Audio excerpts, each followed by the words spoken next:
അതുപോലെ തന്നെ ഹെയറിനും sun protectant use ചെയ്യണം. ഇപ്പം അത് എന്താ പറയുക, ഒരു പെർട്ടിക്കുലർ ചാനലിൽ കണ്ടായിരുന്നു ഒരു മേക്കപ്പ് ആർട്ടിസ്റ്റിൻ്റെ. സോ ലിസ്റ്റ് ഔട്ട് ചെയ്യുന്നുണ്ട് ഈ ഇൻഗ്രീഡിയൻസ് ഉള്ള ഒരു ഹെയർ മാസ്ക്.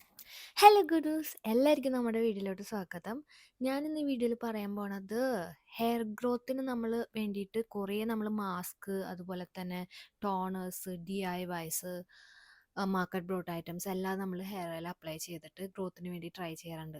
ഇതൊന്നും അല്ലാണ്ട് നമ്മൾ ശ്രദ്ധിക്കാണ്ട് പോയ കുറച്ച് കാര്യങ്ങളെ കുറിച്ചാണ്. ലൈക്ക് ഹെയർ ഫോൾ പ്രിവെൻറ്റ് ചെയ്യാനും ഹെയർ ഗ്രോത്ത് കുറച്ചും കൂടി ഇമ്പ്രൂവ് ചെയ്യാനും വേണ്ടിയിട്ട് നമ്മൾ അധികം ശ്രദ്ധിക്കാത്ത കുറച്ച് കാര്യങ്ങളാണ് ഞാൻ ഈ വീഡിയോയിൽ പറയാൻ പോണത്. അപ്പോൾ നമുക്ക് നേരെ വീഡിയോയിലോട്ട് കിടക്കാം. ഫസ്റ്റത്തെ ടിപ്പ് എന്താണെന്ന് വെച്ചാൽ, നമ്മൾ മിക്കവരും ചെയ്യണ കാര്യമാണ് എന്താ പറഞ്ഞാൽ പോണി ടെയിൽസ്, ടൈറ്റ് പോണി ടെയിൽസ് കിട്ടണത്.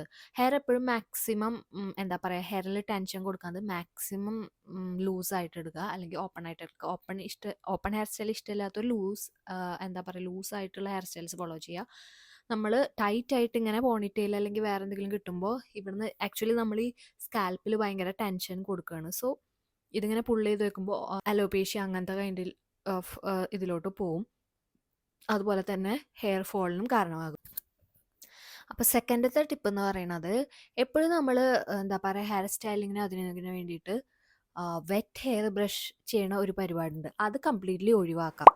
വെറ്റ് ഹെയർ ഒരിക്കലും നമ്മൾ ബ്രഷ് ചെയ്യാൻ പാടില്ല. എന്ന് പറഞ്ഞാൽ അത് നമ്മുടെ ഹെയർ ഏറ്റവും കൂടുതൽ എന്താ പറയുക, സ്ട്രെങ്ത് ഇല്ലാത്ത ഭയങ്കര ഫ്രാജൈലായിട്ടുള്ള ഒരു ടൈമാണ് ഈ ഹെയർ വെറ്റ് ആയിരിക്കുന്ന ടൈം. എളുപ്പം പൊട്ടിപ്പോവാം.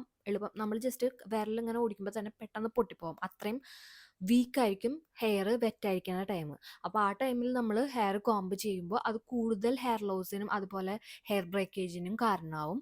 സോ മാക്സിമം അത് അവോയ്ഡ് ചെയ്യുക. പിന്നെ കേളി ഹെയർ റൂട്ടീനൊക്കെ ഫോളോ ചെയ്യുന്നവർ എന്താ പറയുക, മാക്സിമം വൈഡ് കോംബ് വെച്ചിട്ട് വെറ്റ് ഹെയറിൽ സ്റ്റൈൽ ചെയ്യണമെന്ന് നിർബന്ധമാണെങ്കിൽ വൈഡ് കോംസ് അവൈലബിൾ ആണ്. അത് വെച്ചിട്ട് സ്റ്റൈൽ ചെയ്യാം. പക്ഷെ നെക്സ്റ്റ് ടിപ്പ് എന്ന് പറയണത്, നമ്മൾ എന്താ പറയുക, തല നനച്ചിട്ട് കുളിച്ചിട്ട് തുടക്കുമ്പോൾ എപ്പോഴും മൈക്രോ ഫൈബർ ടവൽ വെച്ചിട്ട് തുടക്കുക. അല്ലെങ്കിൽ നോർമൽ എന്താ പറയുക, തോർത്തൊക്കെ വെച്ച് തുടക്കണമെന്ന് വെച്ചാൽ ഭയങ്കര ഹെയർ ഫ്രിസി ആവും. ഇത് യൂഷ്വലി നിങ്ങൾ കേട്ടിട്ടുള്ളതായിരിക്കും, എന്നാലും ഞാൻ ജസ്റ്റ് ആഡ് ഓൺ ചെയ്യണം. എന്ന് പറഞ്ഞാൽ മൈക്രോ ഫൈബർ ടവൽ വെക്കാണ്ട് നോർമൽ ടവൽ വെച്ച് തുടച്ചാൽ ഭയങ്കര ഫ്രിസി, എസ്പെഷ്യലി കേളി ഹെയർ ഒക്കെ ഉള്ളവർക്കാണെങ്കിൽ അനുഭവപ്പെട്ടിട്ടുണ്ടാവും. ഭയങ്കര ഫ്രിസിയാവും, പെട്ടെന്ന് ഫ്രിസിയാവുക, പെട്ടെന്ന് എന്താ പറയുക, സ്ട്രെങ്ത് പോവും, പെട്ടെന്ന് ബ്രേക്കേജ് ഉണ്ടാവും. ഫർദർ അത് ഹെയർ ഗ്രോത്തിനെ എന്താ പറയുക ബാധിക്കും.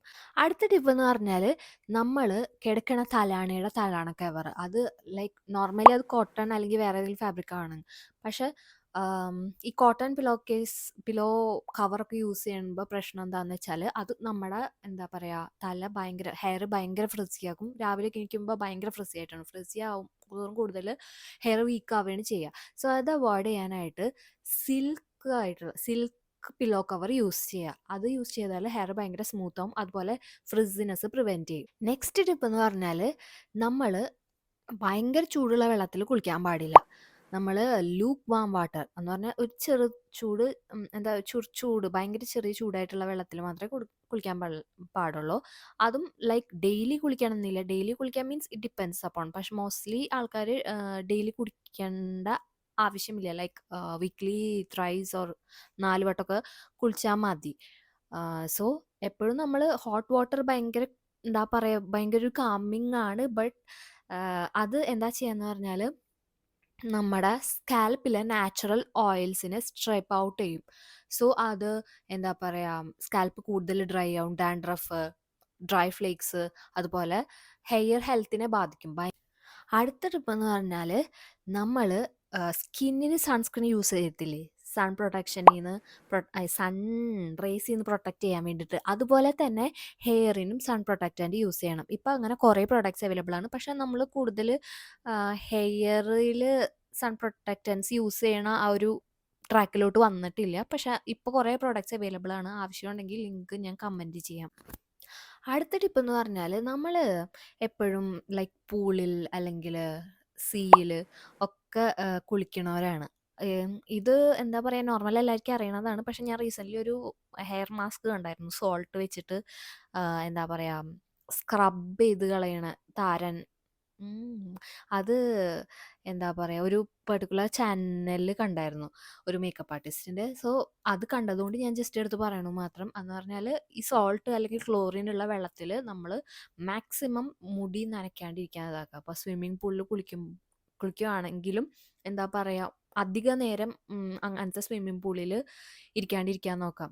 നമ്മൾ എത്ര നേരം നമ്മുടെ ഹെയർ സ്വിമ്മിംഗ് പൂളിൽ ഇരിക്കണോ അല്ലെങ്കിൽ ക്ലോറിൻ വാട്ടർ അല്ലെങ്കിൽ സോൾട്ട് വാട്ടറിൽ ഇരിക്കണോ അത്രയും ഹെയർ ഡാമേജ് ആവാണ്. സോ ഹെയർ പ്രൊട്ടക്റ്റ് ചെയ്യാൻ ലൈക്ക് സ്വിമ്മിംഗ് പൂളിൽ ഇറങ്ങുമ്പോൾ ലൈക്ക് ഒരു മാസ്ക് പോലത്തെ സംഭവമൊക്കെ ഉണ്ട്, അതൊക്കെ വെച്ച് ഇറങ്ങാം. പിന്നെ മാക്സിമം ഹെയർ പ്രൊട്ടക്റ്റ് ചെയ്യുക, അധിക നേരം സ്വിമ്മിംഗ് പൂളിലൊന്നും ഇരിക്കാണ്ടിരിക്കാൻ നോക്കുക. ഇരിക്കുവാണെങ്കിൽ നന്നായിട്ട് തീരെ അവോയ്ഡ് ചെയ്യാൻ പറ്റാത്ത സിറ്റുവേഷൻ ആണ്, ലൈക്ക് എല്ലാവരും ഫാമിലി ആയിട്ട് പോയിരിക്കുകയാണ്, എൻജോയ് ചെയ്യാൻ പോയിരിക്കുകയാണ്, അങ്ങനെയാണെങ്കിൽ എന്താ പറയുക, കടലിലൊക്കെ ഇറങ്ങിയിട്ട് നല്ലതായിട്ട് വാഷ് ചെയ്യും. സോ നെക്സ്റ്റ് ടിപ്പ് എന്ന് പറഞ്ഞാൽ നമ്മൾ എല്ലാവരും കണ്ടീഷണേഴ്സ് അതുപോലെ ഹെയർ മാസ്ക് യൂസ് ചെയ്യണവരാണ്. അപ്പോൾ നമ്മൾ കണ്ടീഷൻ ചെയ്യുമ്പോൾ ഇപ്പോഴും മോസ്റ്റ്ലി ആൾക്കാർ റൂട്ട്സിലാണ് കണ്ടീഷനിങ് ചെയ്യണത്.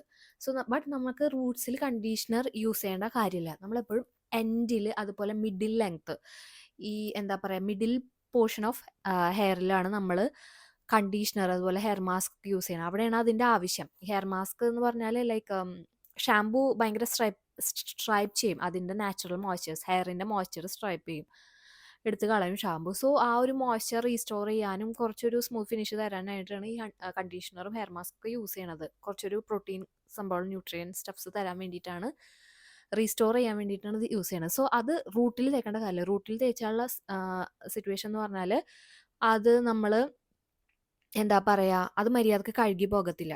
അത് റൂട്ടിൽ തന്നെ ഇരിക്കും, പിന്നീട് അത് ഡാൻഡ്രഫായി മാറും. അതുപോലെ തന്നെ എന്താ പറയുക, കുളി കഴിഞ്ഞിട്ട് നമ്മൾ hair serums, hair growth serums അങ്ങനെ എന്തെങ്കിലും ട്രീറ്റ്മെൻ്റ് ഒക്കെ എടുക്കുവാണെങ്കിൽ അത് പെനട്രേറ്റ് ചെയ്യില്ല. അതൊരു ലെയർ പോലെ, ഓയിൽ പോലെ തലയുടെ റൂട്ടിൽ നിൽക്കും. സോ ഒരിക്കലും കണ്ടീഷണർ തലേൻ്റെ റൂട്ടിൽ കൊണ്ടിടാൻ പാടില്ല. എപ്പോഴും എന്താ പറയുക, എൻഡിലും അതുപോലെ മിഡിൽ പോർഷനിലും മാത്രമേ ഇടാൻ പാടത്തുള്ളൂ. പിന്നെ അടുത്ത ടിപ്പ് എന്ന് പറഞ്ഞാൽ ഞാൻ ഇവിടെ കുറച്ച് ഇൻഗ്രീഡിയൻസ് ലിസ്റ്റ് ഔട്ട് ചെയ്യുന്നുണ്ട്. ഈ ഇൻഗ്രീഡിയൻസ് ഉള്ള ഒരു ഹെയർ മാസ്ക്, ഷാംപൂ അതുപോലെ തന്നെ വേറെ എന്ത് ഹെയർ പ്രൊഡക്റ്റ് ആയിരിക്കട്ടെ മാക്സിമം ഒഴിവാക്കാൻ നോക്കാം. ഇറ്റ് വിൽ എന്താ പറയുക, മേ ബി പെട്ടെന്ന് ഡാമേജ് ചെയ്യില്ലെങ്കിലും ലോങ് റണ്ണിൽ അത് ഹെയറിന് നല്ല ഡാമേജ് ആവും. അപ്പോൾ അത്രയുള്ള നമ്മുടെ വീഡിയോ. അപ്പോൾ എന്താ പറയുക, എൻ്റെ വീഡിയോ കണ്ടിട്ട് അതിൽ എന്തെങ്കിലും കുറ്റങ്ങൾ അല്ലെങ്കിൽ ഞാൻ ഇമ്പ്രൂവ് ചെയ്യാനുള്ള കാര്യങ്ങൾ ജസ്റ്റ് കമൻറ്റ് വഴി എന്നെ അറിയിക്കുക. അതുപോലെ തന്നെ എന്താ പറയുക, എന്നെ മാക്സിമം സപ്പോർട്ട് ചെയ്യുക. അപ്പോൾ ബൈ.